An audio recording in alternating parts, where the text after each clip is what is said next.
اس بات کو اچھی طرح سے یاد رکھنا چاہیے، سبق لینا چاہیے، اس سے نصیحت حاصل کرنا چاہیے۔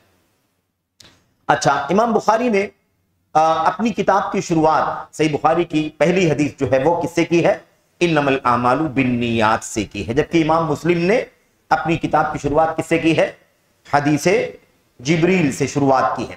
بہرحال امام بخاری رحمت اللہ علیہ نے صحیح مسلم کی جو پہلی حدیث ہے نا، اسے بعد میں نقل کیا ہے، اسے بعد میں نقل کیا ہے، اور آئے کی بات اس کے الفاظ بھی ہم لوگ انشاءاللہ تبارک و تعالی جو ضرورت کے الفاظ ہیں اسے ہم لوگ پڑھیں گے، جہاں اس حدیث کو سمجھنے میں جہاں جہاں اس حدیث کے الفاظ کی ضرورت ہوگی اسے ہم لوگ انشاءاللہ پڑھ کر کے سمجھنے کی کوشش کریں گے۔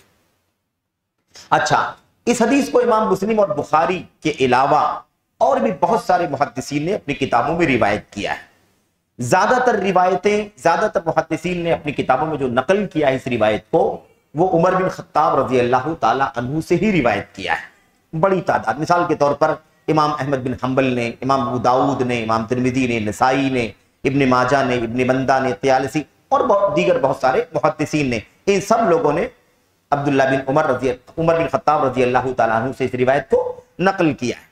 امام بخاری نے اور امام مسلم نے دونوں نے جس حدیث کو روایت کیا ہے، جس صحابی کی حدیث کو روایت کیا ہے، وہ ابو ہریرہ رضی اللہ تعالیٰ عنہ کی ہے۔ تو اگر کوئی آپ سے پوچھے کہ حدیث جبریل کیا متفق علیہ ہے، کیا حدیث جبریل متفق علیہ روایت ہے؟ کیونکہ متفق علیہ کسے کہتے ہیں؟ جس کو امام بخاری مسلم دونوں نے روایت کیا۔ مشہور بات یہی ہے، بعض محدثین کے ہاں متفق علیہ کے اندر اور تیسرا محدث بھی شامل ہوتا ہے، بعض لوگوں نے امام احمد بن حنبل کو بھی شامل کیا ہے، تینوں جس کو روایت کریں گے اس کو متفق علیہ کہا جائے گا۔ لیکن وہ خاص اصطلاح ہے، عام جو اصطلاح ہے وہ کیا ہے؟ جس حدیث کو امام بخاری مسلم روایت کرے اسے متفق علیہ کہتے ہیں۔ تو اگر آپ سے کوئی کہے متفق علیہ ہے تو آپ کہیں گے متفق علیہ ہے، لیکن آپ وضاحت کریں گے کہ متفق علیہ جو روایت ہے وہ ابو ہریرہ رضی اللہ تعالیٰ عنہ سے مروی ہے۔ مسلم کو جو روایت ہے، جو عبداللہ بن عمر بن خطاب کی جو روایت ہے، مسند کہا جاتا ہے نا، مسند عمر جو ہے اسے صرف امام مسلم نے نقل کیا ہے، بخاری نے نقل اپنی صحیح میں نقل نہیں کیا، خلق و افعال العباد میں نقل کیا۔ ان دو صحابہ کرام کے علاوہ کیا کسی نے اس حدیث کو روایت کیا ہے؟ صحابہ کرام میں سے کیا کسی اور نے بھی اس حدیث کو نقل کیا ہے، حدیث جبریل کو؟ ہاں، اور بھی جیسے بہت سارے محدثین نے اس کو اپنی کتابوں میں نقل کیا ہے، ایسے ہی بہت سارے صحابہ نے بھی اس روایت کو اللہ کے نبی سے نقل کیا ہے۔ مثال کے طور پر وہ 5 صحابی ہیں، وہ کون ہیں؟ وہ 5 صحابی ہیں، ان کا تذکرہ یہاں پر آیا ہوا ہے۔ 5 صحابہ نے نقل کیا ہے، اور ان 5 صحابہ کرام کا ذکر حافظ ابن حجر رحمت اللہ علیہ نے اپنی کتاب فتح الباری میں نقل کیا، بتایا ہے کہ اس حدیث کو 5 صحابہ کرام نے اللہ کے نبی سے روایت کیا ہے۔ ان میں سے کون کون لوگ ہیں؟ ابو ذر رضی اللہ تعالیٰ عنہ نے اس حدیث کو روایت کیا ہے، لیکن یہ روایت نہ بخاری میں ہے نہ مسلم میں ہے، کہاں ہے؟ ابو داؤد کے اندر ہے، سنن ابو داؤد کے اندر یہ روایت ہے، اور ایسے ہی نسائی کے اندر یہ روایت ہے، ابو داؤد اور نسائی کے اندر یہ روایت ہے۔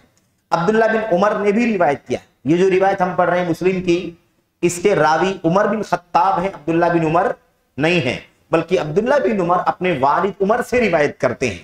یہ بھی ایک لطیفہ ہے، صحابی سے روایت کر رہا ہے، صحابی سے روایت کر رہا ہے، اور صحابی رسول اللہ کے نبی سے روایت کر رہے ہیں، اس کو لطیفہ کہا جاتا ہے۔ یعنی کیا مطلب؟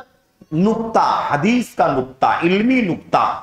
بہرحال تو یہ جو روایت ہے یہ تو عمر بن خطاب رضی اللہ تعالیٰ عنہ کی مسند میں سے ہے، لیکن امام احمد نے، امام طبرانی نے، امام ابو نعیم نے، ان تینوں محدثین نے اس روایت کو عمر بن خطاب کے بیٹے عبداللہ بن عمر سے بھی روایت کیا ہے۔ تو تیسرے جو صحابی ہیں وہ کون ہیں؟ عبداللہ بن عمر رضی اللہ تعالی عنہما، انہوں نے بھی روایت کی۔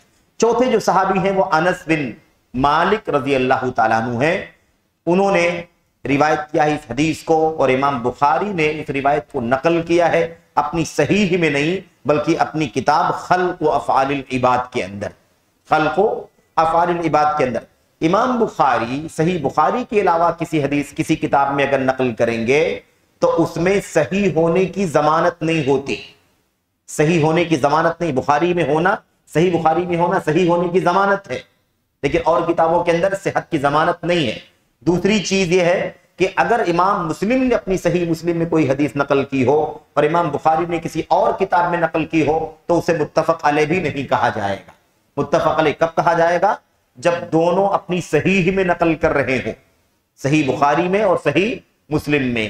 یہ سب علمی فوائد ہیں جو اس حدیث سے ہمیں ملتے ہیں۔ اچھا، ایسے ہی اس روایت کو، حضرت انس کی روایت کو، امام بزار نے بھی اپنی کتاب کے اندر نقل کیا ہے۔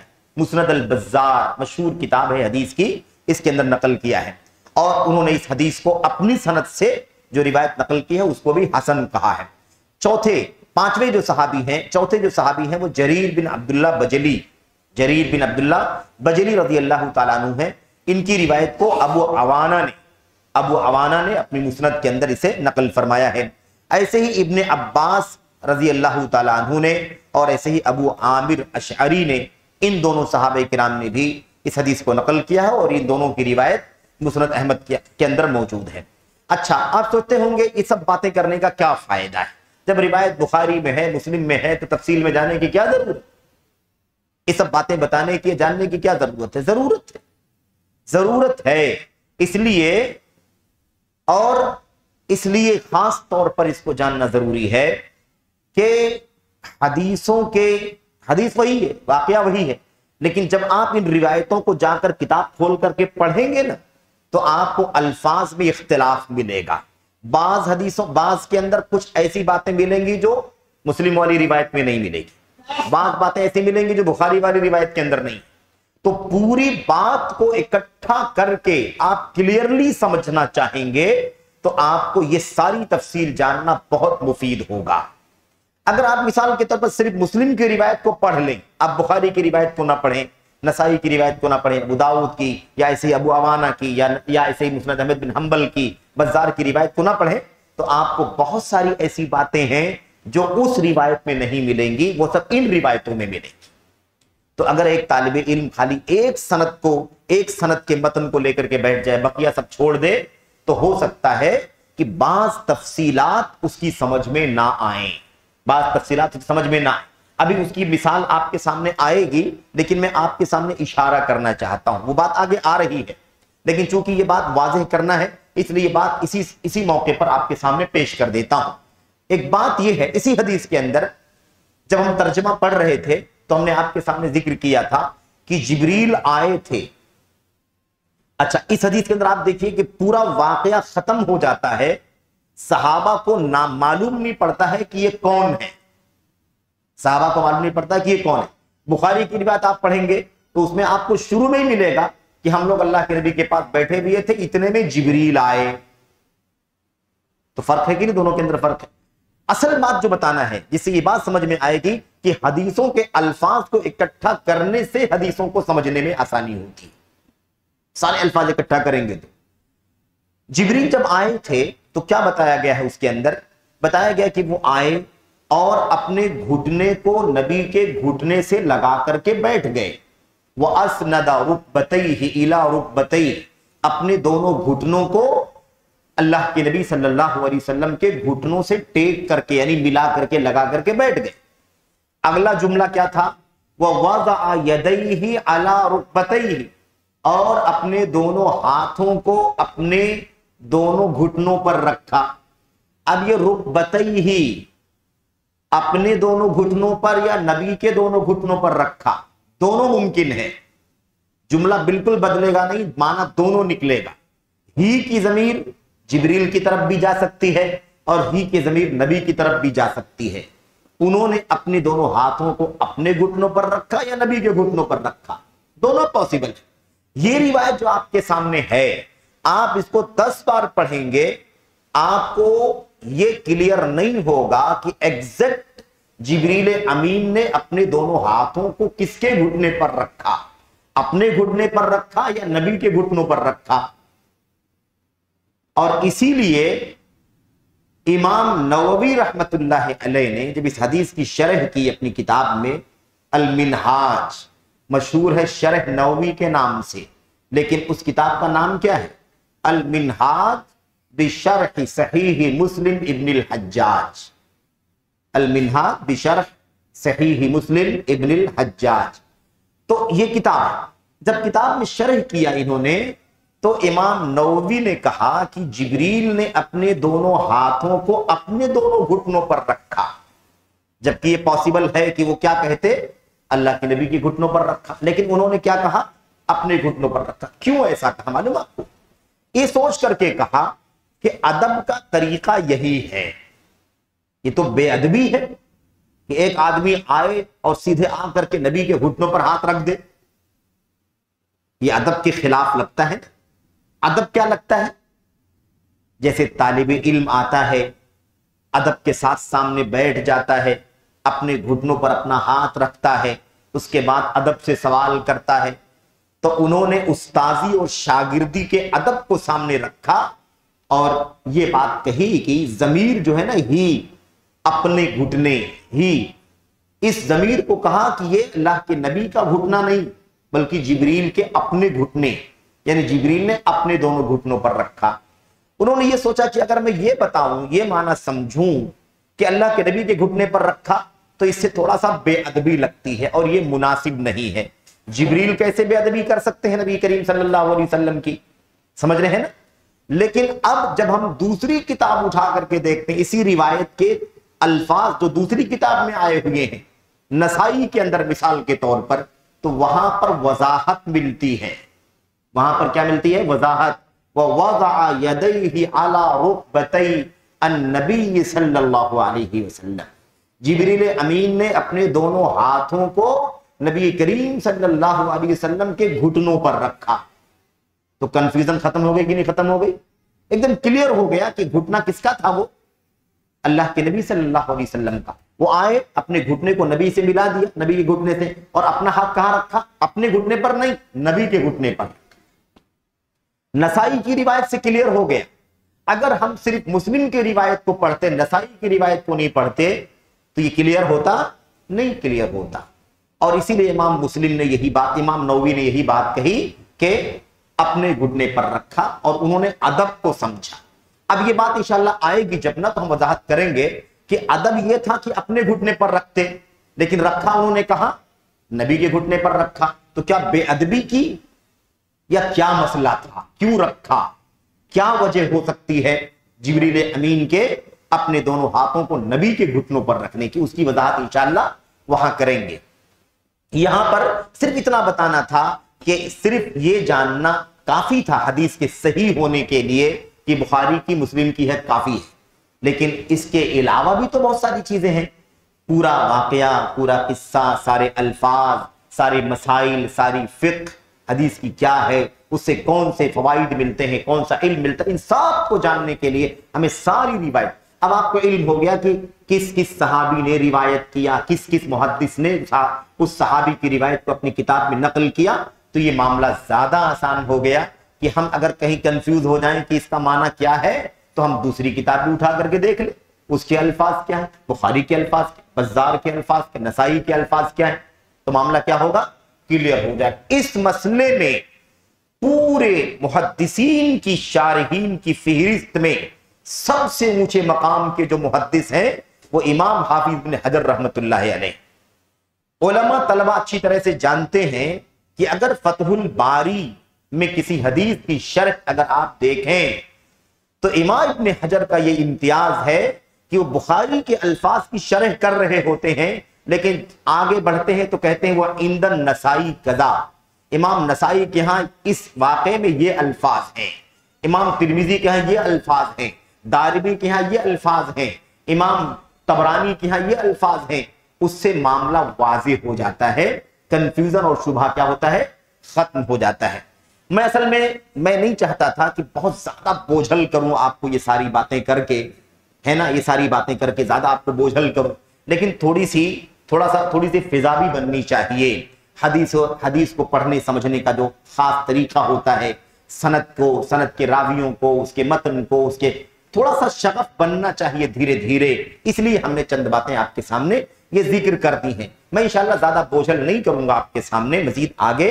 اب ہم انشاءاللہ تبارک و تعالی اس واقعے پر آتے ہیں. سب سے پہلی بات ہمیں یہ معلوم ہوتی ہے اس حدیث سے کہ تقدیر کے انکار کی جو بدعت ہے، یہ بات سب سے پہلے کس نے کہی ہے؟ یہ سب سے پہلے بصرہ میں ظاہر ہوئی ہے۔ تقدیر کے انکار کی بدعت والی بات سب سے پہلے کہاں ظاہر ہوئی؟ بصرہ کے اندر۔ بصرہ آپ جانتے ہیں عراق کا ایک مشہور شہر ہے، عراق کا مشہور شہر ہے، اور بصرہ علم کا مرکز رہا ہے، کوفہ علم کا مرکز رہا ہے، بغداد تو بہت بڑا مرکز رہا ہے علم کا، لیکن بصرہ کوفہ بھی علم کا مرکز رہا ہے۔ یہ صحابہ کرام کے دور کی بات ہے۔ کس دور میں یہ بدعت نکلی ہے؟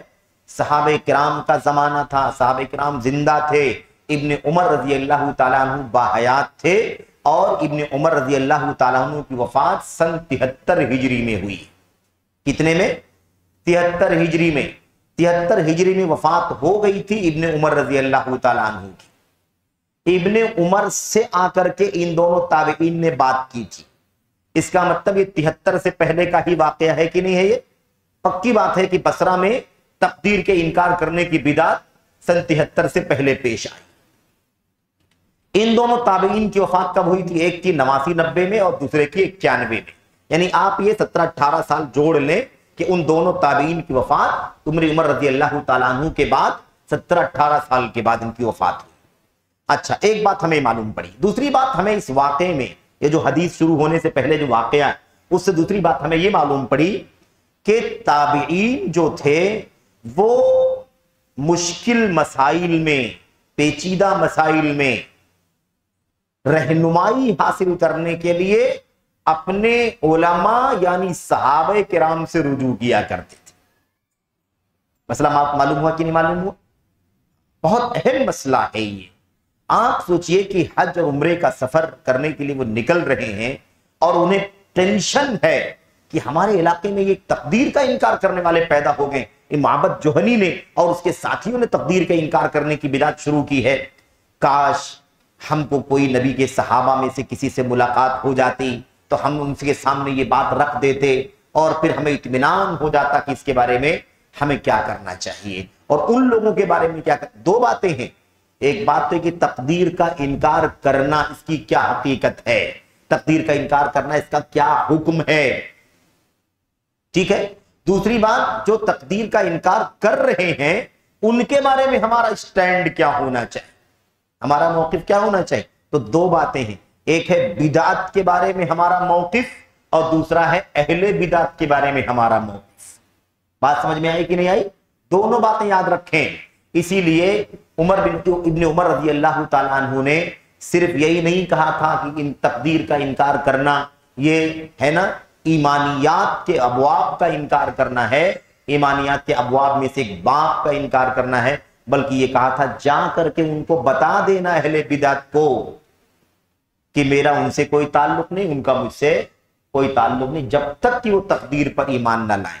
اور کیا کہا تھا؟ اللہ تعالیٰ ان کا کوئی عمل قبول نہیں فرمائے گا جب تک کہ وہ تقدیر پر ایمان نہ لائیں۔ تو اہل بدعت اور بدعت دونوں کے بارے میں موقف واضح ہونا چاہیے۔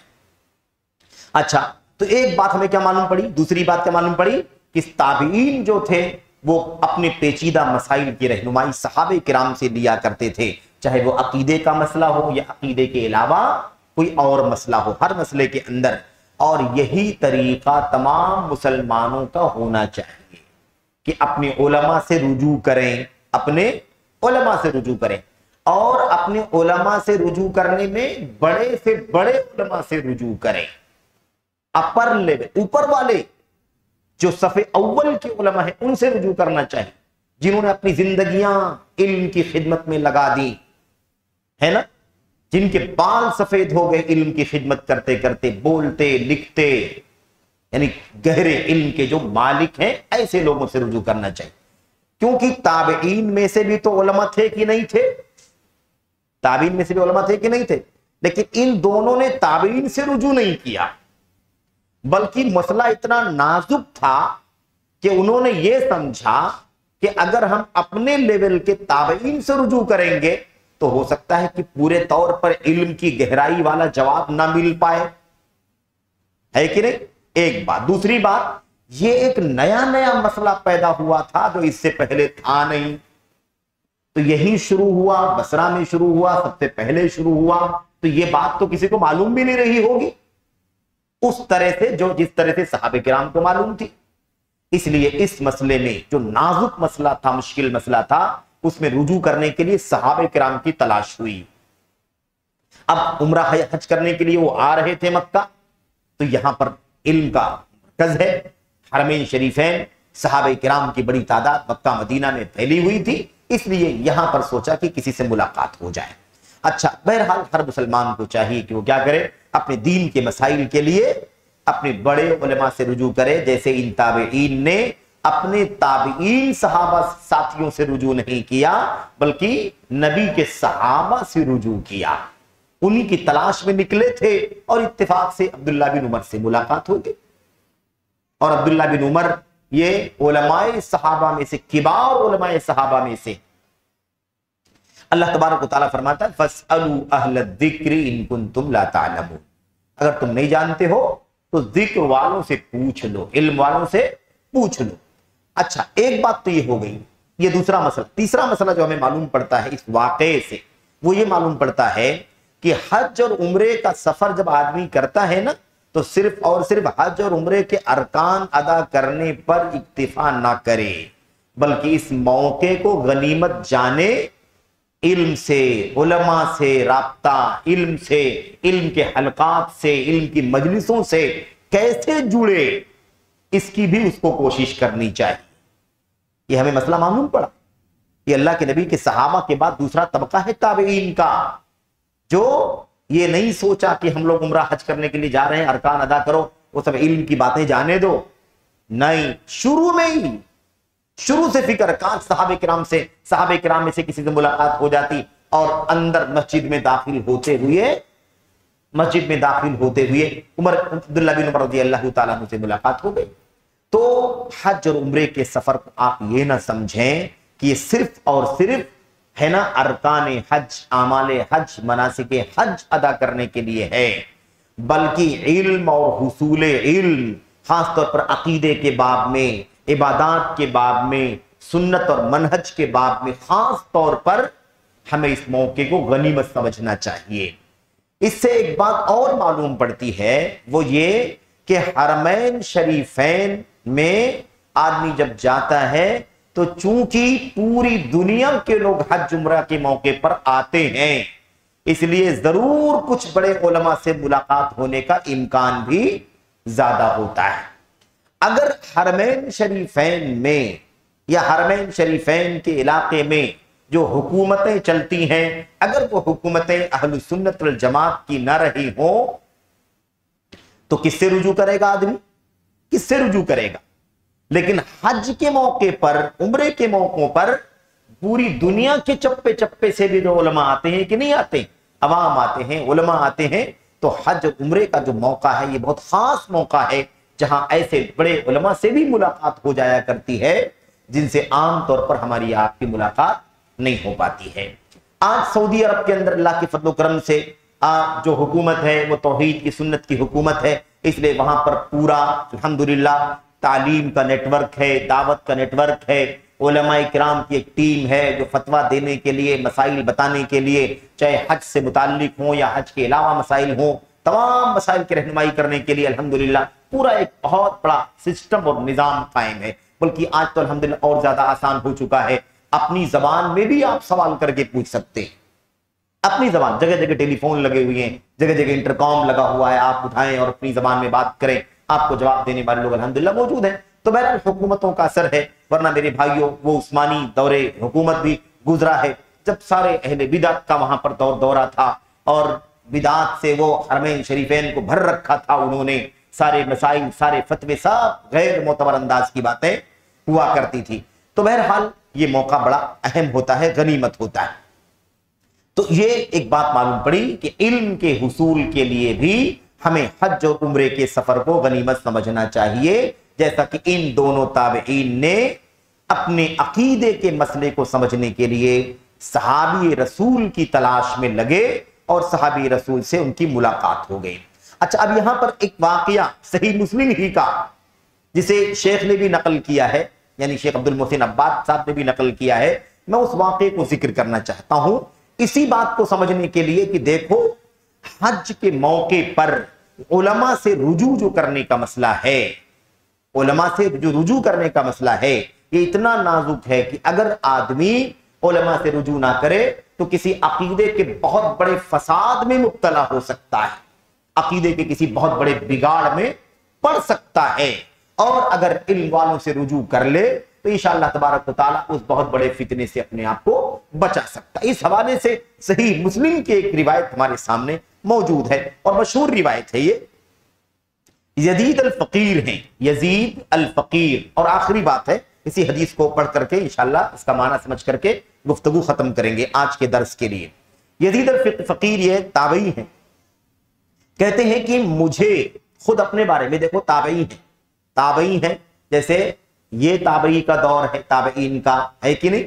ایسے ہی کیا کہہ رہے ہیں کہ مجھے خوارج کی رائے سے اتفاق ہو گیا، یعنی میرے دل کے اندر خوارج کی رائے اتر گئی، شغف ہو گیا۔ ہم لوگ اردو میں کہتے ہیں نا شغف، یعنی کیا مطلب؟ کسی چیز کی محبت کا دل کی گہرائی میں اتر جانا، کسی چیز کی محبت کا دل کی گہرائی میں اتر جانا، یعنی بالکل دل میں کوئی چیز لگ جائے، دل کو چھو جائے، بس جائے۔ کہتے ہیں خوارج کی رائے میرے دل میں بس گئی۔ اس کے بعد کیا ہوا؟ کہتے ہیں ہوا یہ کہ ہم لوگ ایک ٹیم کے ساتھ، یعنی کچھ لوگوں کے ساتھ مل کر کے ہم لوگوں نے حج کرنے کا ارادہ کیا کہ بھئی چلو آپ بھی آئیں، چلو ہم سب مل کر کے حج کرنے کے لیے جائیں گے۔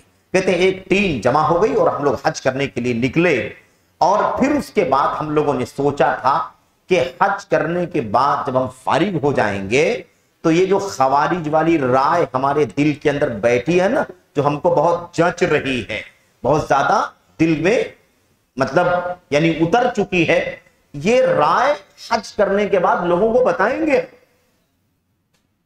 بات سمجھ میں آ رہی ہے نا؟ حج کرنے جا رہے ہیں اور حج کرنے کے بعد جب فارغ ہو جائیں گے تو یہ جو رائے ہمارے دل میں بیٹھی ہے یہ بات ہم دوسروں کو بھی بتائیں گے۔ اور اکثر ایسے ہی ہوتا ہے میرے بھائیوں، ایک چیز جو دل میں جچ جاتی ہے آدمی سوچتا ہے اس کو شیئر کر دو، اس کو بتا دو۔ اب اگر وہی کنٹرول کرنے والی کوئی چیز نہ آ جائے، کوئی علم کی روشنی نہ آ جائے، کوئی کسی صاحب علم سے ملاقات نہ ہو جائے، کسی کے حلقے درس میں بیٹھ کر کے سیکھنے کا موقع اگر نہ مل جائے تو خطرہ ہے کہ وہ بدعت 1 سے 2 سے نکل کر کے تیسرے چوتھے کے پاس پہنچ جائے، اور پھر اس کے بعد اس کا پھیلنا، اس کا پھیلاؤ روکنا مشکل ہو جائے۔ یہی مسئلہ ہوا۔ کہتے ہیں کہ ہم لوگوں نے یہی سوچا تھا کہ حج کے بعد وہ بات خوارج والی، وہی بغاوت والی، خروج والی بات لوگوں کے سامنے پیش کریں۔ اچھا جناب، کہتے ہیں کہ اتنے میں ہم لوگ جب حج سے فارغ ہوئے تو ہم لوگ مدینہ سے گزرے، یعنی حج سے فارغ ہوئے تو مدینہ ہے۔ کہتے ہیں مدینے میں ہم لوگوں نے دیکھا کہ مسجد نبوی کی ایک ستون کے پاس جابر بن عبداللہ رضی اللہ تعالیٰ عنہ، اللہ کے نبی کے انصاری صحابی اور بڑے صحابہ میں سے، علماء صحابہ میں سے، ایک ستون کے پاس بیٹھ کر کے لوگوں کو حدیث رسول بیان کر رہے ہیں، لوگوں کو درس دے رہے ہیں، یوں آپ کہہ لیں قرآن سے حدیث سے درس دے رہے ہیں، نبی کریم صلی اللہ علیہ وسلم کی حدیثیں پیش کر رہے ہیں۔ میں نے اللہ کے نبی کو ایسا سنا، میں نے اللہ کے نبی کو ایسا سنا، میں نے اللہ کے نبی کو ایسا کرتے ہوئے دیکھا، بیان کر رہے ہیں۔ کہتے ہیں کہ ہم لوگ وہاں پر رک گئے، دیکھنے لگے، حدیث کا درس چل رہا ہے، رک گئے۔ کہتے ہیں اتنے میں گفتگو چلی رہی تھی، حدیثیں بیان کرتے کرتے انہوں نے جہنمیوں والی حدیث بیان کی۔ کون سی حدیث؟ جہنمیوں والی حدیث۔ جہنمیوں والی حدیث کا مطلب یہ نہیں ہے کہ جہنم میں کون جائیں گے، جہنمی کون لوگ ہیں، وہ نہیں، جہنمیین والی روایت، یعنی وہ روایت جس میں اللہ کے نبی نے یہ فرمایا ہے کہ کچھ لوگ اپنی بدعملی کی وجہ سے، گناہ کبیرہ وغیرہ کی وجہ سے جہنم میں ڈال دیے جائیں گے، اور کبیرہ گناہوں کے بارے میں آپ جانتے ہیں کہ یا تو اللہ تبارک و تعالیٰ اپنی مغفرت سے انہیں معاف کر دے گا، بخش دے گا، یا تو سفارشیوں کی سفارش سے معاف کر دے گا، اور یا اللہ تبارک و تعالیٰ اگر نہیں معاف کرنا چاہے گا، نہ اپنی طرف سے نہ سفارشیوں کے ذریعے سے، تو اللہ تبارک و تعالیٰ اسے جہنم میں ڈال دے گا، اور جہنم میں اسے اس گناہ کبیرہ کی سزا جب مل جائے گی اور اس کے گناہ کی تلافی ہو جائے گی، تو اللہ تبارک و تعالیٰ ان کو کیا کرے گا؟ نکال دے گا۔ یہ گناہ کبیرہ کے بارے میں اہل سنت والجماعت کا عقیدہ ہے، سمجھ رہے؟ تو یہ جن لوگوں کو جہنم میں جلنے کے بعد نکال دیا جائے گا اور اس کے بعد ان کو نہلا دھلا کر کے جب جنت میں داخل کر دیا جائے گا، تو جنتی ان کو جہنمی کہیں گے۔ جنتی ان کو کیا کہیں گے؟ ان کو جہنمی کہیں گے۔ کیوں کہیں گے؟ اس لیے کہ جہنم میں ڈالے گئے تب نکل کر کے آئے، اور یہ لوگ فریش ہیں۔ یہ لوگ کون ہیں؟ فریش ہیں، اس لیے ان کو جہنمی کہے نہیں جائے گا۔ تو ان کو کیونکہ وہ لوگ جو جہنم میں ایک بار گئے ہیں سزا بھگت کر کے، تب اس کے بعد جنت میں داخل کیے گئے۔ اس کا تذکرہ کر رہے تھے کون؟ جابر رضی اللہ تعالیٰ، جابر رضی اللہ تعالیٰ۔ اچھا جناب، کہتے ہیں یہی بیان کرتے ہیں کون؟ یزید الفقیر، یزید الفقیر جس تابعی کا تذکرہ چل رہا ہے، کہتے ہیں کہ میں نے جیسے وہ بات سنی ان کی زبان سے کہ گناہ جہنم میں ڈالا جائے گا، اس کے بعد نکالا جائے گا، اس کے بعد ایک نہر میں نہلایا جائے گا، اور اس کے بعد اس کو جنت میں داخل کیا جائے گا، یہ حدیث بیان کر رہے ہیں۔ فوراً میں نے ٹوک دیا، فوراً میں نے ٹوک دیا، اور میں نے کہا یا صاحب رسول اللہ، اے اللہ کے نبی کے صحابی ساتھی، ما تحدثون، یہ سب کیا بیان کر رہے ہیں؟ آپ لوگ کیا بیان کر رہے ہیں؟ کیا مطلب؟ خوارج کی رائے بتانا شروع میں کہ خوارج کی رائے ہمارے دل کے اندر اتر گئی تھی۔ خوارج کی رائے کیا ہے؟ گناہ کبیرہ کرنے والا جہنمی ہو جاتا ہے، یعنی ہمیشہ ہمیشہ کے لیے جہنمی۔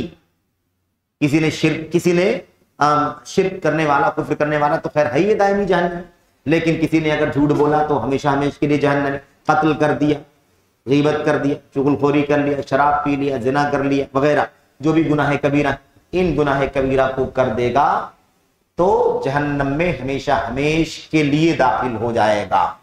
یہ خوارج کا عقیدہ ہے کہ نہیں؟ خوارج کا اور معتزلہ کا تھوڑا سا فرق ہے۔ معتزلہ کہتے ہیں کہ وہ نہ جنت میں جائے گا نہ جہنم میں جائے گا، دونوں کے بیچ میں رہے گا، سمجھ رہے ہیں؟ لیکن خوارج کیا کہتے ہیں؟ وہ ہمیشہ ہمیشہ کے لیے جہنم میں چلا جائے گا۔ اب یہی بدعت، یہی خوارج کی رائے ان کے دل کے اندر آئی تھی، اور وہی پھیلانے کے لیے نکلے تھے وہ، کہ مکہ سے فارغ ہوں گے حج کر کے تو پھیلائیں گے، لوگوں کو بتائیں گے۔ اب یہاں مدینہ پہنچے، جابر بن عبداللہ کی مجلس میں چلے آئے، اور یہاں دیکھا کہ وہی موضوع چل رہا ہے۔ کیا چل رہا ہے؟ وہی موضوع چل رہا ہے، تو جڑ ہی کٹ گئی، فوراً اعتراض کر دیا، نبی کے صحابی آپ کیا بیان کر رہے ہیں؟ کیا ہوا جناب؟ اور اس کے بعد جو خوارج کی بدعت کے بعد جو ان کی دلیل، اور دلیل نہیں کہہ سکتے، شبہ، دلیل تو حق کی ہوتی ہے اور باطل کی دلیل نہیں ہوتی، باطل کا شبہ ہوتا ہے۔ کسی باطل کے پاس کبھی دلیل نہیں ہو سکتی، دلیل سمجھ کے پیش کی جاتی ہے لیکن دلیل وہ ہوتی نہیں ہے، شبہ ہوتا ہے، کنفیوژن پیدا ہو جاتی۔ فوراً 2 آیتیں پڑھا اور اعتراض کر دیا، اے نبی کے صحابی آپ لوگ کیا بیان کر رہے ہیں؟ اللہ تعالیٰ نے یہ فرمایا، اللہ تعالیٰ نے یہ فرمایا، اور آپ یہ بیان کر رہے ہیں۔ 2 آیت پڑھی، وہ دونوں آیتیں کیا ہیں؟ اللہ تعالیٰ فرماتا ہے انکا من تدخل النار فقد اخزیتا، یقیناً اللہ تبارک و تعالیٰ تو جسے جہنم میں داخل کر دے، یقیناً تو نے اسے رسوا کر دیا۔ یعنی کیا مطلب؟ اب کہاں نکلے گا وہ جہنم سے؟ اب وہ جہنم سے بالکل صحیح ہے، لیکن کس کے بارے میں ہے یہ کافروں کے بارے میں ہے، جو کفر پر مرے، شرک پر مرے، ان کے بارے میں آیت کریمہ، ٹھیک ہے؟ ابھی آیت کریمہ کہاں پڑھ رہے ہیں؟ یہ ایمان والا جس کے یہاں گناہ کبیرہ ہو اس پر پڑھ رہے ہیں۔ دوسری آیت کریمہ یعنی بتانا چاہتے ہیں، اللہ فرماتا ہے تو جس کو جہنم میں ڈال دے گا اس کو تو نے رسوا کر دیا، اور آپ کہہ رہے ہیں کہ وہ جہنمی نکلیں گے اور جنت میں داخل ہوں گے، جنتی ان کو جہنمی کہیں گے، تو آپ جہنم سے نکالنے کی بات کیسے کر رہے ہیں؟ نکلے گا ہی نہیں، یہ بتانا چاہتے۔ دوسری حدیث کا آیت کا پڑھا، کلما ارادوا ان یخرجوا منها اعیدوا فیها، جب جہنمی جہنم سے نکلنا چاہیں گے ان کو اسی میں لوٹا دیا جائے گا، دوبارہ اسی میں ڈال دیا جائے تو اللہ فرماتا ہے کہ وہ نکلنا چاہیں گے تو ان کو اسی میں ڈال دیا جائے گا، اور آپ بیان کر رہے ہیں کہ ان کو نکالا جائے گا، وہ جنت میں داخل ہوں گے اور جنتی ان کو جہنمی کہیں گے. سمجھ میں نہیں آ رہا ہے میں آپ کیا کہنا چاہتے ہیں. اب دونوں آیتیں کس کے بارے میں ہیں؟ یہ کافروں کے بارے میں ہے. یہ کس کے بارے میں؟ کافروں. اور یہی خوارج کا طریقہ ہے کہ وہ کافروں والی آیتیں ایمان والوں پر پڑھتے ہیں جن سے گناہ کبیرہ ہو گیا. دونوں میں فرق ہے کہ نہیں فرق ہے؟ عبادہ بن صامت کی صحیح بخاری کی واضح روایت ہے اور اس میں گناہ کبیرہ کا ذکر ہے. اس کے اندر چوری ہے، اس کے اندر خیانت ہے، اس کے اندر زنا ہے، اس کے اندر بدکاری ہے، اور اس میں کیا ہے؟ صاف لفظوں کے اندر ان شاء عذبہ و ان شاء غفر لہ، اگر اللہ تبارک و تعالیٰ چاہے گا تو ان گناہ کبیرہ کرنے والوں کو بخش دے گا اور چاہے گا تو عذاب دے گا. صاف ہے ایک دم. یعنی یہ نہیں ہے کہ گناہ کبیرہ کرنے والے ہمیشہ ہمیشہ کے لیے جہنم میں رہیں گے، ایسی کوئی بات. اور یہ اہل سنت والجماعت کا عقیدہ. بہرحال بات ختم کر رہا ہوں میں. حدیث کے اندر کیا ہے؟ آپ لوگ کیا کہہ رہے ہیں؟ اللہ کا کلام یہ کہتا ہو، آپ لوگ کیا کہہ رہے ہیں؟ اب اس کے بعد جناب علی کیا ہوا؟ جابر بن عبداللہ تھے بھائی، جابر تھے، اور اپنے نام کی طرح وہ جابر تھے، یعنی علم سے بھرپور لبریز. انہوں نے بھی اسی انداز سے ان کو جواب دیا. کیا کہا؟ کہا اتقرأ القرآن. بڑے سوال کر رہے ہو، بھلا بتاؤ قرآن پڑھتے ہو کہ نہیں پڑھتے ہو؟ کیا تم قرآن پڑھتے ہو؟ کیا جواب دیا؟ یزید فقیر نے کیا جواب دیا؟ نعم، ہاں قرآن تو پڑھتا ہوں. اس کے بعد کہنے لگے، یعنی گویا کہ یزید فقیر نے جب جابر بن عبداللہ کی یہ روایت جب سنی جہنمیوں والی، تو انہوں نے یہ سمجھا کہ یہ کوئی روایت اپنی طرف سے پیش کر رہے ہیں، قرآن کی آیت تو اس کے خلاف ہے، حدیث ایسے ہو ہی نہیں سکتی ہے کوئی، یہ کوئی اپنی طرف سے کوئی بات پیش کر رہے. اس لیے بڑی تعجب سے یہ بات کہی تھی. تو کہتے ہیں کہ کیا تم قرآن پڑھتے ہو؟ انہوں نے کہا ہاں. تو کہتے ہیں یہ بتاؤ کہ کیا تم نے قرآن کریم کے اندر نبی کریم صلی اللہ علیہ وسلم کے مقام محمود کا تذکرہ پڑھا ہے؟ مقام محمود کا تذکرہ، وَبَعَثْهُ مَقَامًا مَحْمُودًا. ٹھیک ہے، اللہ تبارک و تعالیٰ نے قرآن کریم کے اندر محمودًا الذی، کیا ہے وہ آیت کریمہ؟ سورہ عَسَىٰ أَن يَبْعَثَكَ رَبُّكَ مَقَامًا مَحْمُودًا. تو قرآن کی آیت تم پڑھتے ہو، اس کے اندر اللہ کے نبی کے مقام کا تذکرہ تم نے پڑھا ہے کہ نہیں پڑھا؟ تو کہتے ہیں یزید الفقیر کی میں نے کہا ہاں. اب وہ زمانہ تھا جب سب حافظ ہی رہا کرتے تھے، تو اسی لیے کوئی کسی کو حافظ بولتا بھی نہیں تھا. اب آج کل کوئی ٹاما ٹاما حافظ ہوتا ہے تو ایک نام ہے، باقاعدہ ایک لقب ہے، حافظ فلاں حافظ فلاں حافظ فلاں. اس زمانے میں تقریباً سب حافظ ہی رہا کرتے تھے، اس لیے بات بولنے کی ضرورت نہیں تھی. خیر یہ دور کی بات ہے. کہتے ہیں کہ یہ جو آیت کریمہ تم نے پڑھا ہے اللہ کے نبی کے مقام محمود والی آیت کریمہ، کہتے ہیں وہی وہ مقام محمود ہے جس پر اللہ تبارک و تعالیٰ اپنے نبی کو فائز کرے گا، اور آپ صلی اللہ علیہ وسلم کی سفارش سے، شفاعت عظمیٰ سے بہت سارے لوگوں کو اللہ تبارک و تعالیٰ جہنم سے نکالے گا. تو کس کو نکالے گا؟ کافروں کو نکالے گا؟ کافروں کو نہیں. کافر کہاں نجات پانے والے ہیں؟ اللہ کے نبی نے خود فرمایا ہے شفاعتی لأہل الکبائر من امتی، میری سفارش کافروں کے لیے تو ہے ہی نہیں، میری امت کے جو گناہ کبیرہ کرنے والے ہوں گے میری سفارش ان لوگوں کے لیے ہوگی. اللہ کے نبی اس مقام پر فائز ہوں گے اور وہیں سے سفارش کرنے کا حکم ہوگا. سفارش کریں گے تو اللہ تبارک و تعالیٰ جن کو نکالے گا آپ کی سفارش سے وہ کون ہوں گے؟ یہی گناہ کبیرہ کرنے والے ہوں گے.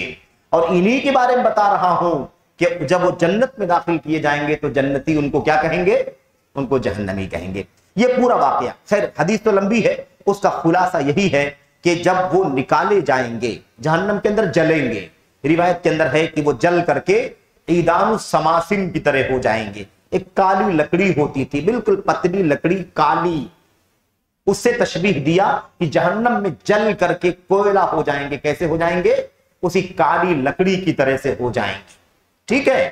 اور جب وہاں سے نکالے جائیں گے تو ایک نہر ہے، نہر جنت کی نہروں میں سے ایک نہر، بعض روایتوں میں اس کا نام نہر حیات بتایا گیا ہے، بعض روایتوں میں نہر حیہ بتایا گیا ہے اس کا نام. اس کے اندر انہیں نہلایا جائے گا. یسبغون فیہ صبغہ، انہیں ایک ڈبکی لگوائی جائے گی، اور ڈبکی لگا کر کے جب نکالا جائے گا تو وہ کالا کلوٹا جو جل کر کے ہو چکا تھا وہ کیسے ہو جائے گا؟ وہ بالکل سفید چمکتا ہوا ہو جائے گا اور پھر اللہ تبارک و تعالیٰ کے حکم سے اس کو جنت میں داخل کر دیا جائے گا۔ یہ پورا واقعہ ہے۔ اس واقعے کو سننے کے بعد کہتے ہیں اللہ تعالیٰ کا فضل ہے کہ ہماری ملاقات جابر بن عبداللہ جیسے امت کے اتنے بڑے عالم سے ہو گئی، جس نے ہمیں یہ بتلا دیا کہ ہم جس رائے پر چل رہے ہیں وہ خوارج کی رائے ہے، اور اگر ہمارا سابقہ اس صاحب علم سے نہ ہوا ہوتا تو ہم لوگ خوارج کی رائے پر خود چلتے، اور اسی کی دعوت دینے کے لیے ہم لوگوں نے وہیں سے طے کیا تھا کہ حج کر کے فارغ ہوں گے تو یہ معاملہ پھیلائیں گے۔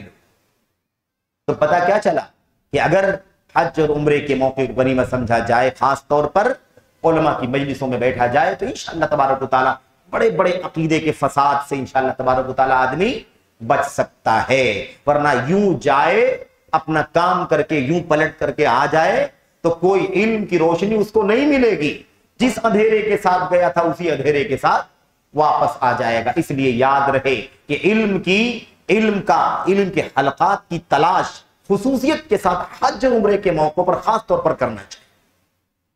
بہرحال یہ آپ سمجھ لیں اتنی سی بات ہے کہ یہ باطل عقیدہ خوارج کا ان کے پاس تھا، اور یہ خود مبتلا تھے، دوسروں کو بھی مبتلا کرنے کا پلان ارادہ کیے ہوئے تھے، لیکن اللہ کے فضل و کرم سے عبداللہ بن جابر بن عبداللہ رضی اللہ تعالیٰ عنہ سے سابقہ ہو گیا، اور وہ اس گمراہی سے، اس بدعت سے الحمدللہ بچ گئے، محفوظ۔ ایک زندہ واقعہ آپ سوچیں کہ اگر اس طرح کی شبہات اگر تابعین کے دور میں پھیل سکتے ہیں، اور صرف شبہ نہیں بلکہ دل کی گہرائی میں اتر سکتی ہیں ایسی بدعتیں، تو آج کل کا دور کتنا دور ہے علم سے۔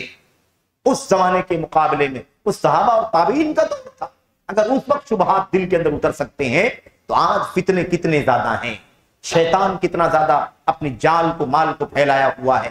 آج کتنے ایسے پلیٹ فارم ہیں جو اسی مشن پر کام کر رہے ہیں کہ آپ کو ہم کو توحید سے سنت سے برگشتہ کر دیں، اس مقصد کے لیے مختلف ناموں کے ساتھ دنیا کے اندر کام کر رہے ہیں۔ تو کتنا خطرہ ہے کہ ہمارے عقیدے برباد نہ ہو جائے۔ تو ہمیں چاہیے کہ اس موقع پر، اس دور میں اور کئی گنا زیادہ ہم علماء سے وابستگی کی کوشش کریں، مقتدر علماء، چوٹی کے علماء، پختہ منہج اور عقیدے کے علماء سے اپنا رشتہ مضبوط کریں، اور ان کی سرپرستی میں اور ان کی رہنمائی میں ہم عقیدے کا علم، منہج کا علم حاصل کریں، تاکہ اپنے آپ کو بدعات سے، گمراہیوں سے بچا سکیں۔ اللہ سے دعا کرتے ہیں کہ اللہ تبارک و تعالیٰ ہمیں اور آپ کو اس کی توفیق عطا فرمائے۔ یہ چند مسائل ہیں، ابھی چند مسائل اور بھی ہیں، انشاءاللہ وہ بھی پڑھے جائیں گے، اور اس کے بعد ہم پھر انشاءاللہ باقاعدہ حدیث کے الفاظ میں داخل ہوں گے اور اس کی شرح بھی آپ کے سامنے کریں گے۔ دعا ہے کہ اللہ تبارک و تعالیٰ ہمیں اور آپ کو حدیث جبریل کا مضمون اور اس کے مشمولات کو اچھی طرح سے سمجھنے اور اس کے مطابق اللہ عز و جل ہم سب کو عمل کرنے کی توفیق عطا فرمائے، اس کی دعوت دینے کے لوگوں کو توفیق عطا فرمائے، آمین رب العالمین۔ وصلی اللہ وسلم وبارک علی نبینا محمد وعلی آلہ وصحبہ اجمعین۔ والسلام علیکم ورحمۃ اللہ وبرکاتہ۔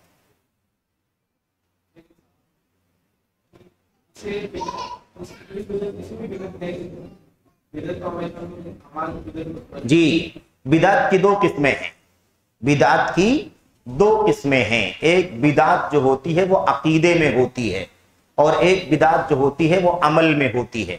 اگر دوسرا نام جانیں، دوسرے نام سے بات کریں تو بدعت کی دو قسمیں ہیں۔ ایک بدعت وہ ہے، بدعت کا معنی تو آپ جانتے ہی ہیں، دین میں کوئی نئی چیز جس کی کوئی اصل دین کے اندر نہ ہو۔ اب یہ جس کی اصل نہیں ہے وہ عقیدے کی چیز بھی ہو سکتی ہے، جس کی کوئی اصل نہیں ہے وہ عمل کی چیز بھی ہو سکتی ہے۔ تو دو قسمیں ہیں، اور یہ دونوں نام ہیں۔ دوسرا نام کیا ہے؟ بدعت ایک وہ ہے جو انسان کو کفر تک پہنچا دیتی ہے، اور بدعت ایک دوسری ہے جو انسان کو کفر تک نہیں پہنچاتی ہے، بلکہ کفر سے نیچے نیچے فسق اور گناہ تک پہنچاتی ہے، فسق اور گناہ تک پہنچاتی ہے۔ تو اگر عقیدے کی بدعت ہے تو وہ انسان کو کفر تک پہنچا دے گی۔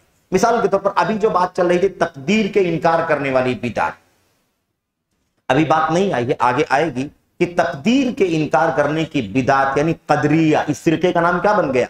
قدریہ، تقدیر کا انکار کرنے والے۔ اب تقدیر پر ایمان جو رکھنا ہے وہ 3-4 پوائنٹ ہے، اس پر ایمان رکھیں گے تو تقدیر پر ایمان ہوگا۔ اس میں ایک چیز ہے اللہ تبارک و تعالیٰ کا علم، سمجھ رہے ہیں نا؟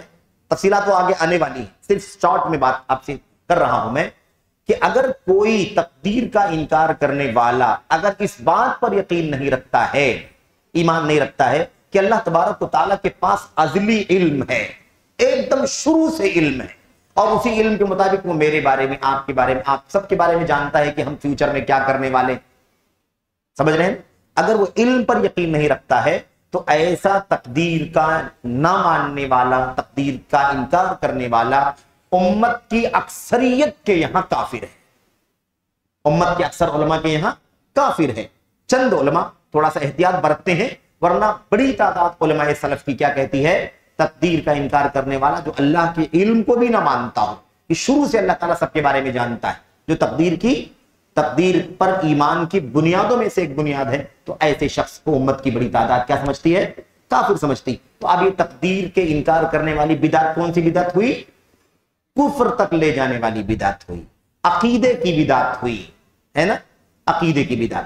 تو اب جو ہم سنتے ہیں نا، بہت سارے اقوال ہم لوگ پڑھتے ہیں کہ آپ بدعتی سے سلام نہیں کرتے تھے، ہمارے اسلاف بدعتی سے راستہ بدل دیا کرتے تھے، کہتے تھے کہ بدعتی کے ساتھ میرا رہنا اس سے کہیں زیادہ برا ہے کہ میں کسی خنزیر کے ساتھ میں رہوں، ایک کمرے میں مجھے اور کسی سور کو اکٹھا کر دیا جائے یہ مجھے گوارا ہے، لیکن مجھے اور کسی بدعتی کو اکٹھا کر دیا جائے گوارا نہیں۔ یہ سارے اقوال، یہ اشارہ خالی ہے، یہ جو اقوال آئیں گے انشاءاللہ جدید، اس میں کیا نام ہے، اقوال سلف میں انشاءاللہ ساری باتیں آئیں گی، اور بھی جگہوں پر آئیں گی۔ تو یہ جو اس طرح کے اقوال آپ سنتے ہیں نا، یہ سارے اقوال کس کے بارے میں ہیں؟ عقیدے والی بدعت کے بارے میں، عقیدے والی بدعت کے بارے میں سارے اقوال ہیں، ورنہ جو عمل والی بدعتیں ہیں وہ بھی گندی ہیں، بری ہیں، گھناؤنی ہیں، لیکن اس کی بنیاد پر انسان گنہگار ہوتا ہے، فاسق ہوتا ہے، لیکن دائرہ اسلام سے باہر نہیں جاتا۔ مثال کے طور پر کوئی آدمی زبان سے نیت کرتا ہوں، نماز کے ٹائم پر نیت کرتا ہوں میں 4 رکعت ظہر کی، عشاء کی نماز فلاں فلاں، جیسا کہ لوگ کرتے ہیں، یہ بھی بدعت ہے، سمجھ رہے ہیں؟ لیکن یہ بدعت کفر تک لے جانے والی بدعت نہیں، عمل کی بدعت۔ تو اسے سلام کرنا بند نہیں کریں گے، بلکہ اسے سلام کریں گے تاکہ اس کو ہم سمجھا سکیں کہ بھائی ماشاءاللہ بقیہ تو ایمان عقیدہ آپ کا ٹھیک ٹھاک ہے، یہ عمل والی بدعت آپ کر رہے ہیں، اس سے بھی بچیے۔ یا مثال کے طور پر اذان سے پہلے ضرورت پڑھنے والی بدعت، یہ بھی عمل کی بدعت، سمجھ رہے ہیں؟ تو ایسے بدعت سے انسان فاسق اور بدعمل ہوتا ہے، کافر نہیں ہوتا ہے۔ تو یہ سمجھنے کی ضرورت ہے۔ اب یہ جو بدعتیں ہیں یہ بہت خطرناک قسم کی بدعتیں ہیں، چاہے تقدیر کا انکار کرنے والے ہوں یا تقدیر کے پیچھے مجبور ماننے والے جو لوگ ہیں۔ کچھ لوگ کہتے ہیں کہ ہم تو کچھ نہیں ہمارے ہاتھ، ہماری حیثیت تو ایسی ہے جیسے مردہ کسی نہلانے والے کے ہاتھ میں رہتا ہے، جیسا چاہے الٹے پلٹے اس، ہم بھی تقدیر کے پیچھے مجبور ہیں، جب اللہ نے لکھا ہے تو ہم کیا کر سکتے؟ پھر یہ بھی آگے بڑھ کر کیا کہتے ہیں، اللہ نے جب لکھا ہی ہے کہ ہم گناہ کریں گے تو گناہ کر رہے ہیں، پھر اللہ تعالیٰ ہم کو سزا کیوں دے گا، ہم کو جہنم میں کیوں ڈالے؟ اس طرح کی باتیں کر، یہ دونوں ایک دوسرے کے اپوزٹ ہیں، قدریہ اور دوسرا جبریہ۔ تو یہ قدر کی بدعت اور یہ جبر کی بدعت، دونوں بدعتیں عقیدے کی بدعت ہیں، اور ان دونوں بدعتوں کی وجہ سے انسان کفر کے دائرے میں چلا جاتا ہے۔ بہرحال اللہ سے دعا ہے کہ اللہ تعالی ہم سب کو عقیدے کی بدعت اور عمل کی بدعت دونوں کو جاننے اور اس سے بچنے کی توفیق عطا فرمائے، آمین رب العالمین۔ صلی اللہ علیہ وسلم وبارک علی نبینا محمد وعلی آلہ وصحبہ اجمعین۔ السلام علیکم ورحمۃ اللہ وبرکاتہ۔